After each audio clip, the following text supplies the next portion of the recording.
Shalom semuanya, senang kembali dalam program Deep Talk with Pase. Kita akan melanjutkan tadarusan Alkitab kita pada episode kali ini. Dan sebelum kita mulai, saya mengajak semua kembali untuk satu hati kita berdoa. Kita mengandalkan Roh Kudus, sebab dengan membaca Alkitab, meminta pertolongan Roh Kudus, tentu ayat-ayat yang kita baca nanti akan lebih mudah kita pahami. Kita akan mendapatkan rema. Dan inilah metode tadarusan Alkitab yang kita sudah lakukan hampir 3 tahun ini. Ya, saudara ya. Sama-sama satukan hati kita berdoa. Mengucap syukur Tuhan buat kali ini, hari ini kami boleh ada dalam program ini kembali. Tadarusan Alkitab di Talk with Pase. Bicara kepada kami sehingga ayat-ayat Alkitab yang kami baca sebentar dapat kami pahami, dapat kami mengerti, dan kami dapat lewat pembacaan ini mengenal Tuhan lebih dalam lagi. Sehingga dengan pengenalan dirimu yang lebih dalam bagi kami semakin bisa menata hati, menata diri, sehingga hidup kami di sisa ini bisa menyenangkan Tuhan. Jangan satupun kami yang kau lalui, kami siap diberkati. Haleluya. Amin. Persiapan Alkitab kita masing-masing ya. Kita akan membahas Yeskiel pasal ke berapa ya? 35 kalau tidak salah ya. Coba kita lihat ya saudara ya. Kita siapkan Alkitab kita masing-masing. Besar perbuatanmu ajaib, tiada seperti Engkau, tiada seperti Engkau.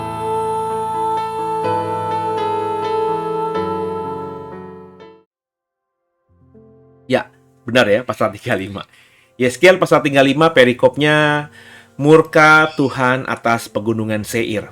Nah, pegunungan Seir ini yang saya ingat, saudara ya. Tolong dikoreksi nanti kalau saudara menyelidiknya lebih lagi. Yang saya ingat itu, dulu saya sempat bertanya, pegunungan Seir itu apa gitu ya. Kalau pegunungan Yehuda kan kita ngerti. Pegunungan Yehuda berarti ya gunung-gunung atau bukit-bukit di sekitar Yehuda, di sekitar tanah Israel. Tapi Seir itu apa? Ternyata pegunungan Seir ini nama Seir itu adalah nama sebelum muncul kata Edom, saudara. Jadi wilayah yang kita mengerti itu dihuni oleh orang-orang atau bangsa Edom, dulunya itu namanya Seir. Itu letaknya kurang lebih ada di selatan atau sedikit ke tenggara dari tanah Israel, tanah perjanjian. Dulu merupakan kekuasaan dari Mesir, Firaun, saudara ya. Jadi memang ada di sekitar utara atau timur laut ya, dari dari Mesir ya. Jadi kurang lebih ada di perbatasan antara Israel dengan Mesir, di Edom ya. Sekarang mungkin tempatnya namanya Yordania ya saudara ya. Tanah Edom atau bangsa Edom itu. Yuk sama-sama kita membahas tentang pegunungan Seir atau murka Tuhan atas pegunungan Seir ini ya. Sama-sama kita baca ayat 1. Datanglah firman Tuhan kepadaku, hai anak manusia, tujukanlah mukamu kepada pegunungan Seir. Bernubuatlah melawan dia dan katakanlah kepadanya, beginilah firman Tuhan Allah. Aku akan menjadi lawanmu, hai pegunungan Seir, dan aku akan mengacungkan tanganku melawanmu dan akan menjadikan engkau musnah dan sunyi sepi. Aku akan menjadikan kota-kotamu reruntuhan dan engkau akan menjadi sunyi sepi dan engkau akan mengetahui bahwa akulah Tuhan. Oleh karena dalam hatimu terpendam rasa permusuhan yang turun-temurun dan engkau membiarkan orang Israel menjadi makanan pedang pada hari sial mereka. Waktu saatnya tiba untuk penghakiman Israel, penghakiman terakhir. Oleh sebab itu, demi aku yang hidup, demikianlah firman Tuhan Allah, aku akan menjadikan engkau darah dan darah akan mengejar engkau. Oleh sebab engkau bersalah karena mencurahkan darah, maka darah akan mengejar engkau. Aku akan menjadikan pegunungan Seir musnah dan sunyi sepi dan melenyapkan daripadanya orang-orang yang lalu lalang. Aku akan memenuhi juga pegunungannya dengan orang-orang yang mati terbunuh. Di bukit-bukitmu, di lembah-lembahmu, dan alur-alur sungaimu akan berebahan orang-orang yang mati terbunuh oleh pedang. Aku akan menjadikan engkau sunyi sepi untuk selama-lamanya, dan kota-kotamu tidak akan didiami lagi. Dan kamu akan mengetahui bahwa akulah Tuhan. Oleh sebab engkau mengatakan, kedua bangsa itu dan kedua negeri itu akan menjadi milikku. dan kita akan memilikinya. Sebetulnya Tuhan ada di situ. Oleh sebab itu, demi aku yang hidup, demikianlah firman Tuhan Allah, aku akan memperlakukan engkau seperti engkau memperlakukan mereka dalam murkamu dan cemburumu yang timbul dari kebencianmu terhadap mereka. Dan aku akan menyatakan diri kepadamu pada saat aku menghakimi engkau. Dan engkau akan mengetahui bahwa aku Tuhan, mendengar segala pernistaanmu yang kau ucapkan melawan gunung-gunung Israel yang demikian. Gunung-gunung itu sudah menjadi sunyi sepi dan diserahkan kepada kita menjadi makanan kita. Dengan demikian kamu membesarkan dirimu terhadap aku dalam ucapanmu, dan banyak sekali kata-katamu terhadap aku. Aku mendengarnya. Beginilah firman Tuhan Allah. Seluruh bumi akan bersukacita pada saat aku menjadikan engkau sunyi sepi. Seperti engkau bersukacita mengenai milik pusaka kaum Israel yang sudah menjadi sunyi sepi. Demikianlah akan kulakukan terhadap engkau. Engkau akan menjadi sunyi sepi, hai pegunungan Seir, dan engkau segenap Edom dan keseluruhanmu, dan mereka akan mengetahui bahwa akulah Tuhan. Haleluya. Terpujilah nama Tuhan. Apa yang kita baca tadi di Yeskiel pasal 35, seperti saya bilang, ini memang bicara soal pegunungan Seir. Tentu yang dinubuatkan atau kontennya atau isinya bukan ngomongin pegunungan, tapi ya orang-orang yang tinggal di pegunungan Seir. Atau tadi ada juga disebutkan orang-orang Edom, saudara ya. Dari ayat-ayat yang kita baca tadi, apa yang saya dapatkan, kayaknya ada bicara mengenai dua hal ya. Yang pertama,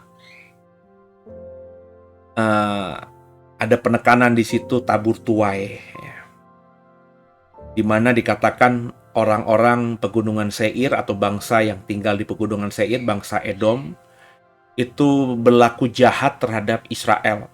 Ya, dalam bahasa analogi tadi menggunakan kata-kata yang merendahkan pegunungan atau gunung-gunung Israel, gitu ya.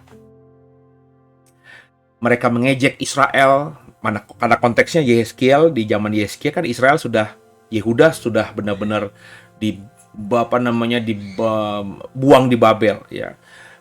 Kita baca di pasal sebelumnya, ada seorang datang kepada orang-orang buangan di Babel, termasuk kepada Yeskiel, mengatakan bahwa kota Yerusalem sudah runtuh.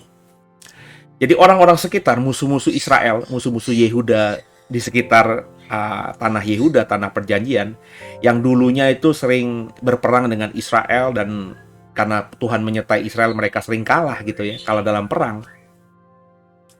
Mereka mengejek-ngejek Israel gitu ya. Ya, udah nggak ada Tuhan di situ dan lain sebagainya ya. Sudah menjadi kering ya, menjadi kota reruntuhan. Nah itu saudara, apa yang diucapkan oleh bangsa-bangsa sekitar, dalam hal ini orang-orang di pegunungan Seir, dalam hal ini orang-orang Edom, itu akan Tuhan balaskan. Dari sini saya mendapatkan sesuatu, memang hati-hati dengan ucapan kita ya, apalagi kalau ucapan itu kita buahi dengan perbuatan. Apa yang diperlakukan orang-orang di pegunungan Seir terhadap Israel, terhadap Yehuda, itu dibalaskan Tuhan nantinya. Pertama, itu bicara mengenai tabur tuai. Saya sangat percaya orang dunia ngomonginnya pakai bahasa namanya karma ya. Agak sedikit berbeda, cuma memiliki benang merah yang sama, bahwa ya kalau kita berbuat baik, maka karma baik nanti akan menyertai kita. Kalau kita berbuat jahat, maka karma jahat nanti akan menyertai kita. Kurang lebih begitu. Meskipun penekanannya tentu berbeda dengan apa yang disebut dengan hukum tabur tuai dalam iman Kristen.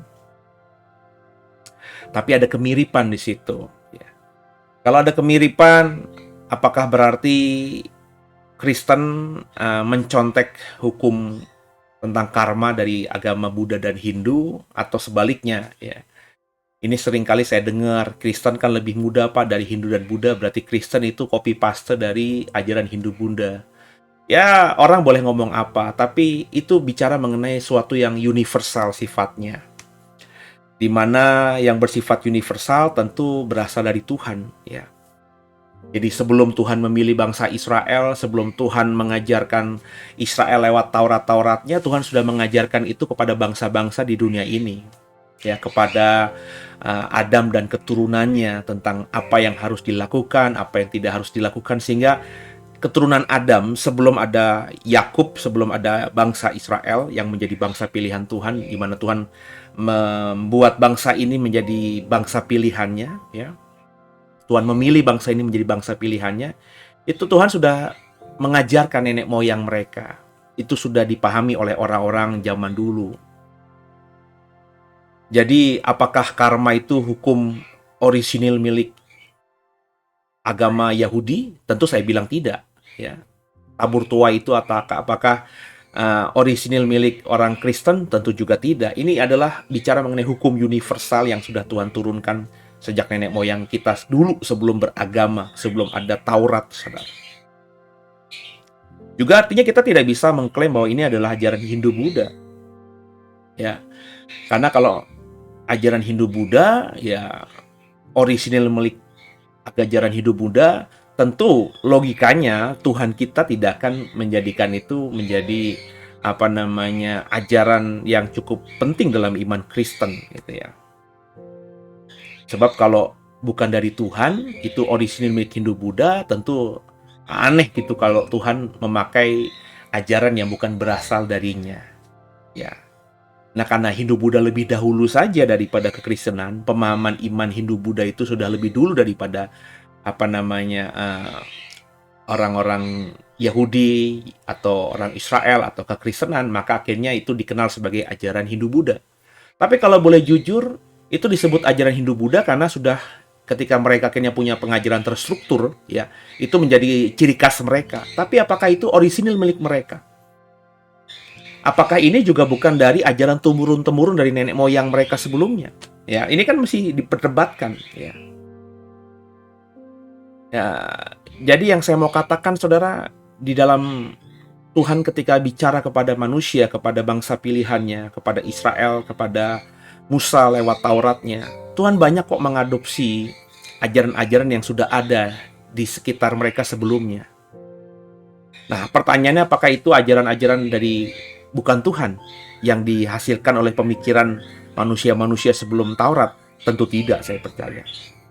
Karena Tuhan belum memilih sebuah bangsa, maka Tuhan ya bicara kepada nenek moyang mereka dan nenek moyang manusia. Dan itu kan diajarkan turun-temurun. Jadi orang yang wise, orang yang bijaksana, itulah yang mengajarkan itu. Dan mereka bisa menjadi bijaksana karena mereka memang dekat dengan pencipta.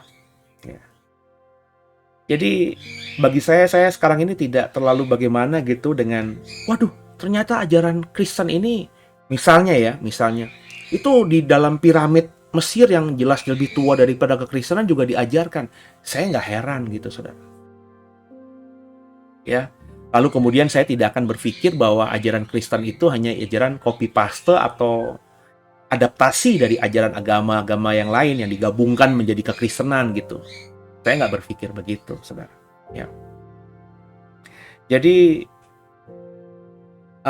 logika saya akhirnya tidak sama dengan logika banyak orang di luar sana yang selalu berkata bahwa ini sesuatu yang harus diperdebatkan. Ya, kalau bagi saya bisa memahaminya sekarang ini. Ya, kenapa ajaran Kristen di Alkitab kok mirip dengan ajaran misalnya di kitab suci lain? Ya, padahal kitab suci lain itu lebih tua. Kalau lebih muda mah kita nggak usah pusingkan, ya.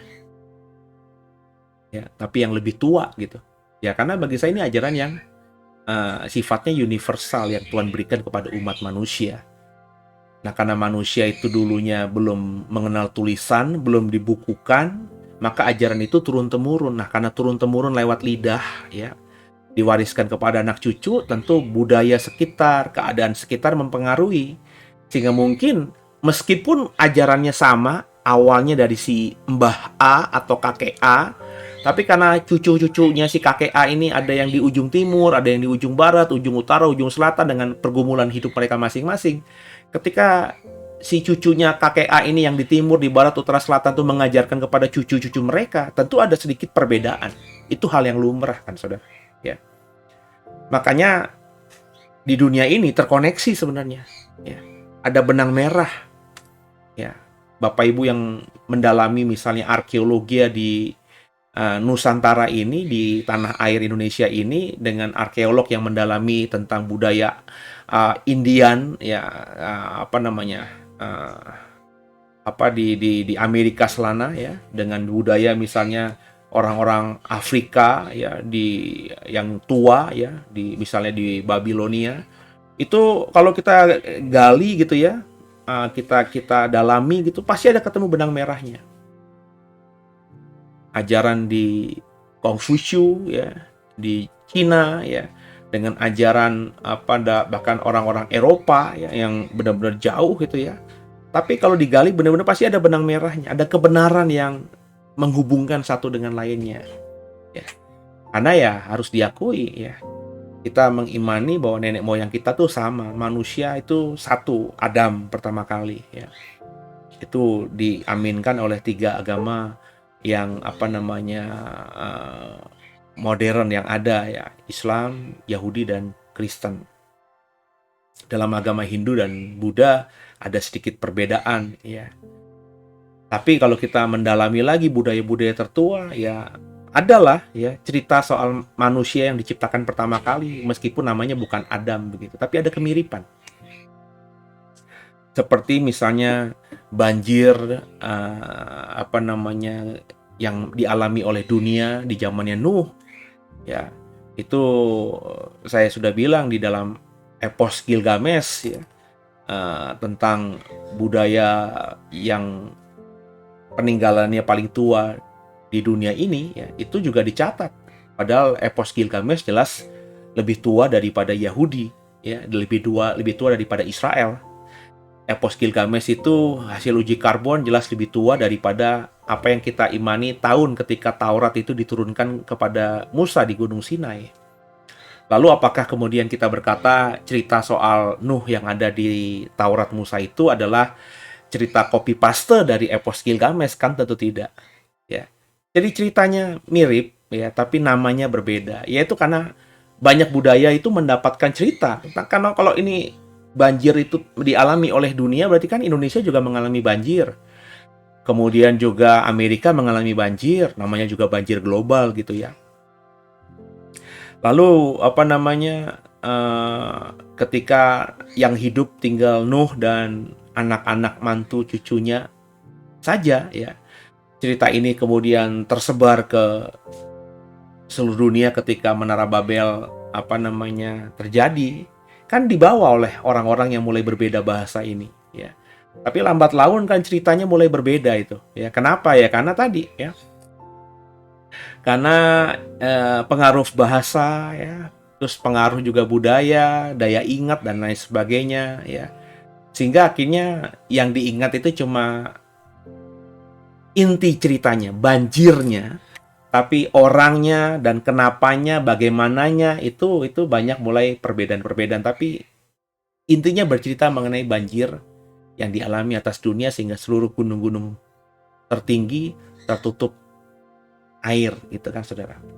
Ya, ada memang ketika saya bikin materi soal banjir Nuh itu ada orang berkata bahwa enggak di Amerika nggak mungkin banjir, itu hanya banjir di sekitar Timur Tengah saja, di sekitar ya wilayah-wilayah Mesopotamia, wilayah tempat Nuh tinggal saat itu. Ya terserah lah, orang mau berargumentasi apa terserah. Kalau orang itu boleh mau berpendapat ya silahkan ya.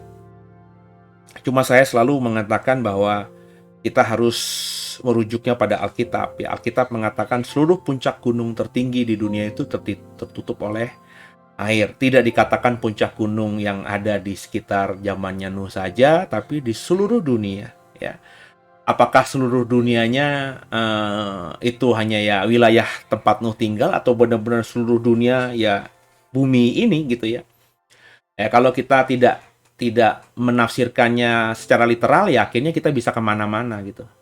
Nah, saya selalu mengatakan, saya mengikuti ilmu tafsir yang mengatakan bahwa kalau cerita di Alkitab bisa ditafsirkan secara literal, bisa dibaca secara literal, jadi apa adanya sesuai yang tertulis di Alkitab ya sebaiknya itu saja yang kita baca ya, tanpa kita harus menganalogikannya atau menafsirkannya itu hanya pakai bahasa analogi atau bahasa simbolik ya. Dan bagi saya cukup jelas Alkitab menafsirkan secara literal.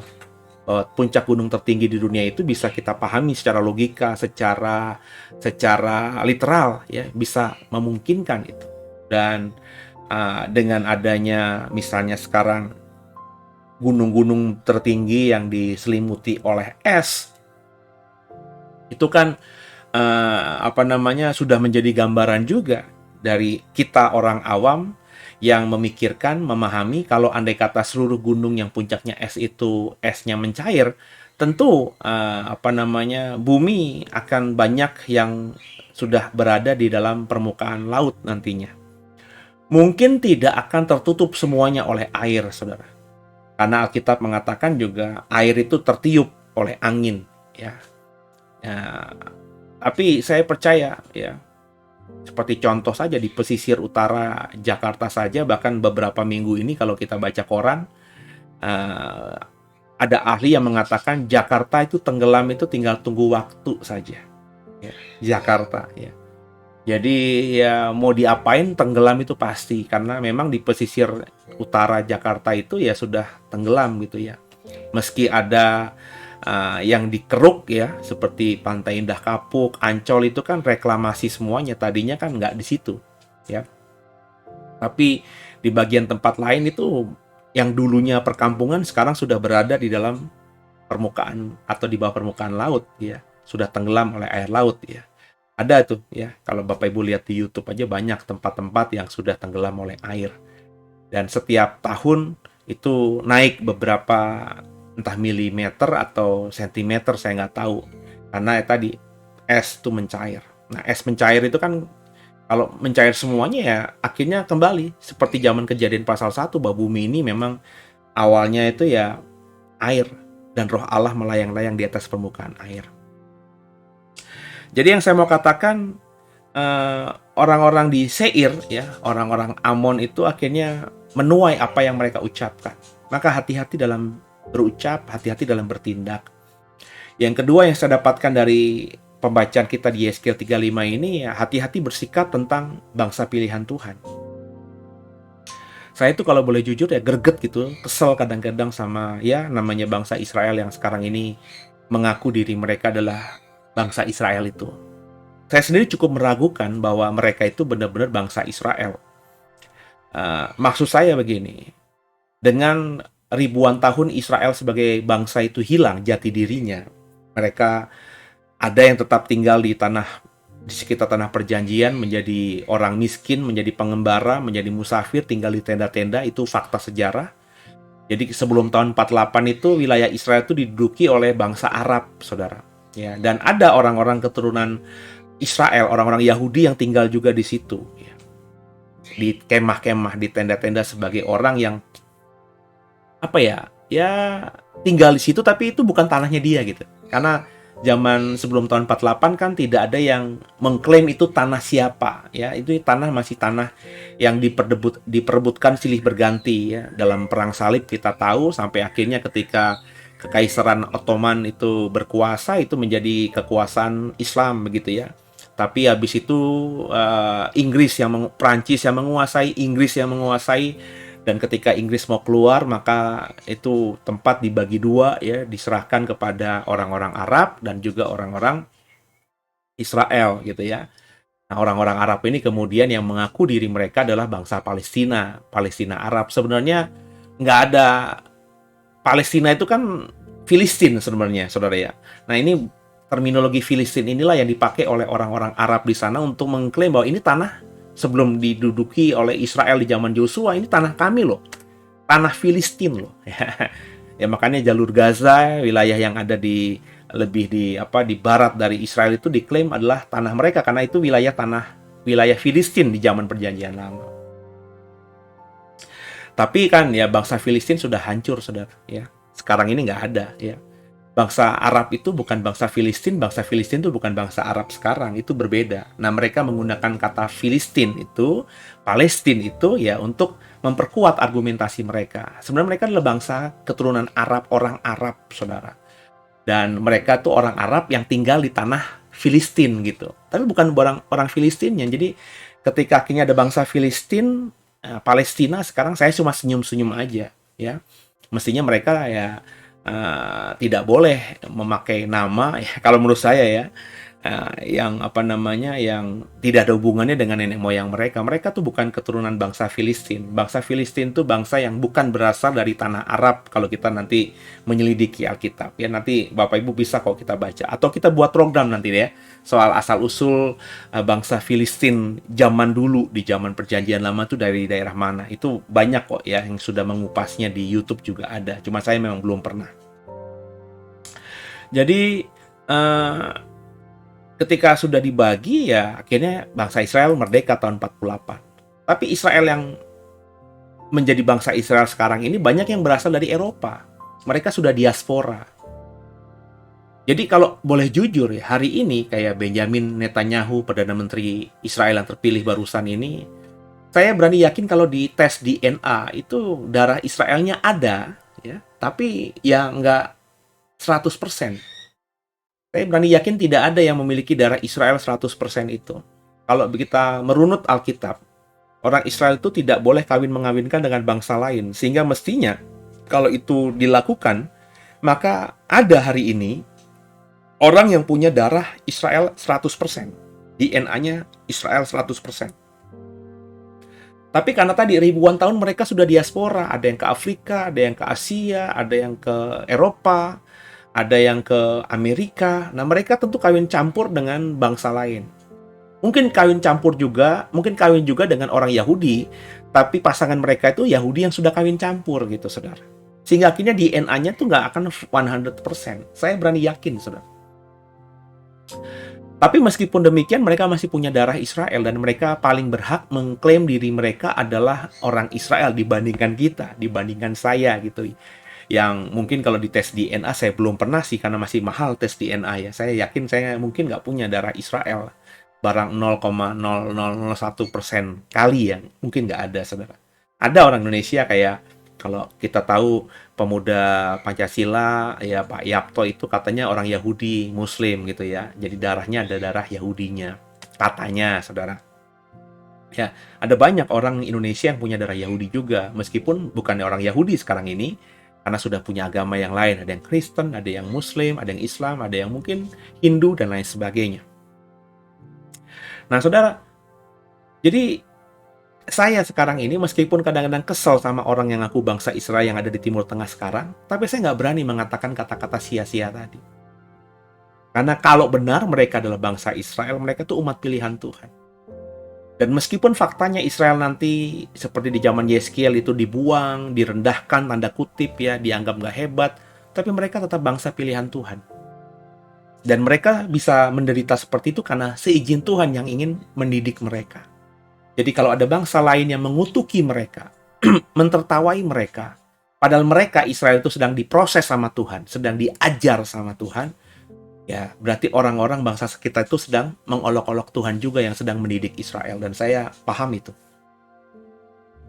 Makanya meskipun Israel itu ya, bagi saya ya, logika saya agak kurang fair dengan orang-orang sekitarnya ya, dengan bangsa yang mengaku Palestina sekarang. Karena meskipun mereka memang bukan bangsa Filistin, mestinya mereka juga mempertanyakan apakah mereka Israel benar-benar juga, atau mereka sudah punya darah campur tadi gitu ya. Sehingga ya mestinya logikanya ya sudahlah, hidup bersama saja ya, dengan aman saja ya. Nggak usah lah sok-sok mengembalikan kejayaan seperti zamannya Daud dan Salomo begitu. Sebab bagi saya ya, nubuatan yang secara tertulis di Alkitab Tuhan akan memulihkan Israel itu, bagi saya sekarang ini tidak harus secara literal ya, Israel yang benar-benar keturunan Yakub. Karena tadi argumentasi saya sulit mempercayai ada seorang manusia yang ketika dites DNA itu 100% darahnya darah Yahudi. Saya meragukan ya. Kayak sekarang saya orang Jawa, tapi saya berani yakin tidak 100% DNA saya orang Jawa. Ya, mungkin ada kakek buyut saya yang nikah dengan orang misalnya dari Vietnam, atau orang dari Cina ya, yang datang ke daratan sini, atau saya nikah dengan nenek moyang saya nikah dengan orang Sunda, ya, orang Bugis, saya nggak tahu, saudara, ya. Itu kan memungkinkan sekali karena zaman dulu kan belum berbentuk pulau begini kan. Indonesia itu kan dipercaya dulunya dengan Australia, dengan Asia itu satu daratan, satu kontinental, ya. Makanya ada apa namanya Sunda, apa namanya, hmm, apa bahasanya tuh saya lupa kok, apa gitu ya, Sunda Sunda apa gitu, itu kan kesatuan gitu, ya. Baru ketika zaman uh, es mencair, ya di beberapa ribu tahun yang lalu gitu, ya, baru ada pulau-pulau, ya, terbentuk pulau-pulau, dulunya daratan katanya.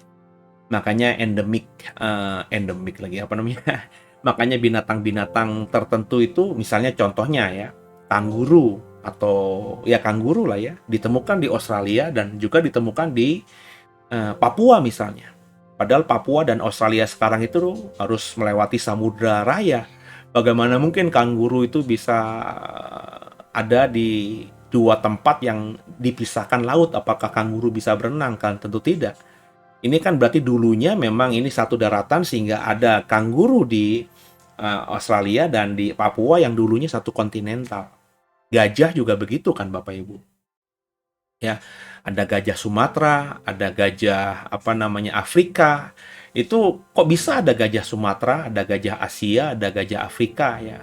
Kenapa ada gajah Sumatera? Apakah ini gajah yang benar-benar lahir dari tanah Sumatera? Tentu tidak. Itu karena dulu ya satu satu apa daratan, sehingga gajah dari sana, dari mungkin dari awalnya dari Afrika, atau mungkin awalnya dari wilayah Sumatera itu bisa ke sana, dan gajah di Afrika bisa postur tubuhnya lebih besar, gajah di Indonesia postur tubuhnya lebih kecil, dan lain sebagainya. Harimau juga demikian, singa juga demikian, ya. Ya. Jadi ini sesuatu yang apa namanya mesti kita pahami juga, saudara. Saya jujur ketika memahami ini, segondok-gondoknya kata bahasa orang Betawi sama Israel, karena tidak bisa memahami pola pikir pemimpin mereka yang ya mungkin salah menurut saya, tapi saya tidak akan pernah sama sekali mengutuki Israel sebagai sebuah bangsa. Kalau pemimpinnya mungkin saya bisa ucapkan saya nggak suka sama Benjamin Netanyahu, tapi saya tidak akan pernah berkata saya nggak suka sama Israel. Why?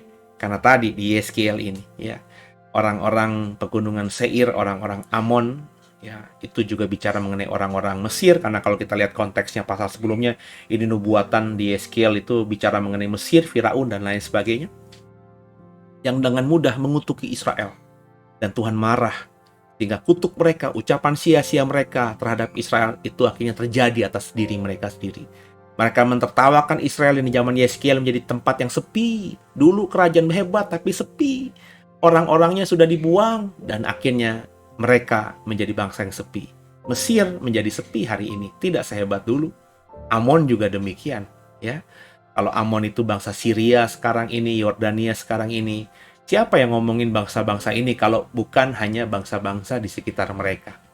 Ya, nggak ada, saudara. Nggak punya kekuatan apa-apa. Ya. Hanya kebanggaan masa lalu. Kalau ngomongin Amon masa lalu, ya, Mesir masa lalu luar biasa. Tapi sekarang Syria, bahkan perang saudara sampai sekarang belum selesai, ya.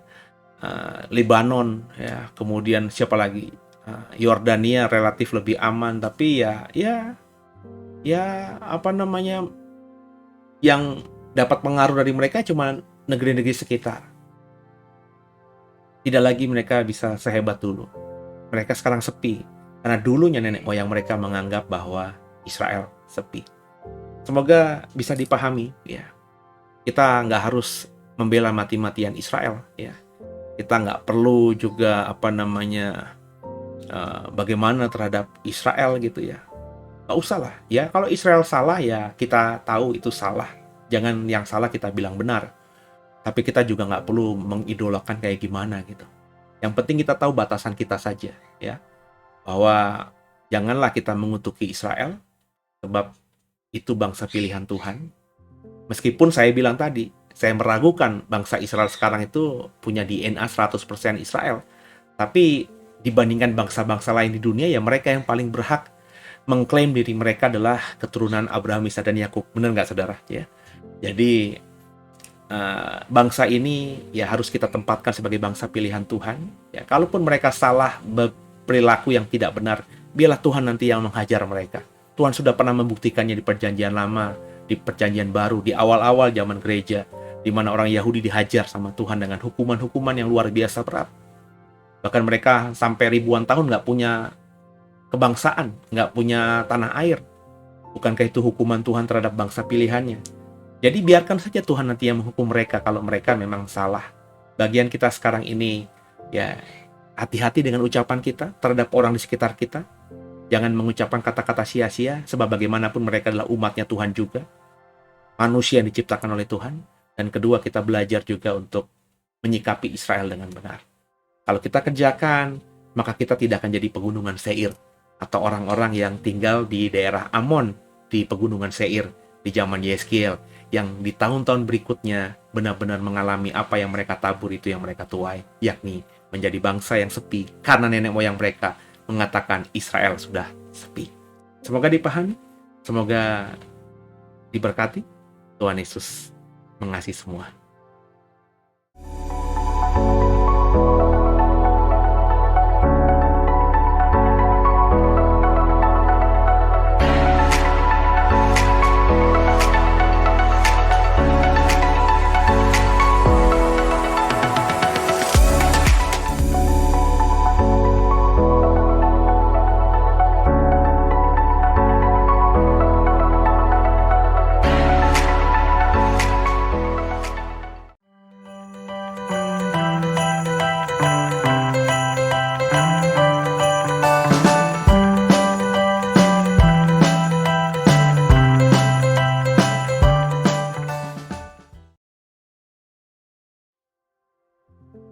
Ya, kita akan akhiri tadarusan kita pada hari ini, pada episode ini. Dan tadi ada pengumuman tentang rangkaian Natal gereja kita, bahwa nanti 2 minggu, jadi seminggu sebelum Natal, seminggu sebelum tahun baru, saya minta undur diri sejenak dari Deep Talk with Pasi, tapi saya tetap ada dengan program 2 sisi, yakni saya akan mengkhotbahkan bersama rekan-rekan tentang Natal dan juga tentang sikap kita menghadapi tahun yang baru gitu ya. Nanti setelah tahun baru 2023 kita masuki, tadarusan Alkitab kita akan lanjutkan lagi gitu saudara ya. Dan juga Bapak Ibu yang tinggal di wilayah Serpong dan sekitarnya, ada pengumuman tadi juga agenda ibadah malam Natal, malam tahun baru dan tahun baru. Kalau kau jauh dari Serpong dan sekitarnya bisa mengikuti secara live streaming. Jamnya, alamat kaminya ada dalam flyer yang tadi sudah dimunculkan. Terima kasih buat kebersamaan. Kalau kau diberkati, di-share program ini, dikasih subscribe, di-subscribe channel ini, dikasih like program ini, dan dibagikan kepada yang lainnya, supaya semakin banyak orang nanti ke depan yang mengikuti program ini dan bertumbuh imannya lewat tadarusan Alkitab kita. Sebelum kita berpisah, kita tundukkan kepala kita doa. Makasih Tuhan buat tadarusan Alkitab kami pada episode ini. Kami diberkati, kami bisa kembali menata hati kami, diri kami, hidup kami menjadi manusia yang lebih baik lagi dengan menjaga mulut lidah kami, sehingga nggak mengeluarkan kata-kata dan perbuatan yang sia-sia ke depannya. Apa yang kami tabur itu pasti akan kami tuai nantinya. Kami belajar dari Yeskiel 35 ini. Ampuni salah dosa kami. Yesus Kristus adalah Tuhan Juru Selamat kami yang hidup, dan ke dalam tangan-Mu lah kami serahkan tubuh, jiwa, dan roh kami. Haleluya. Amin. Sampai ketemu di episode berikutnya. Tuhan Yesus memberkati semuanya.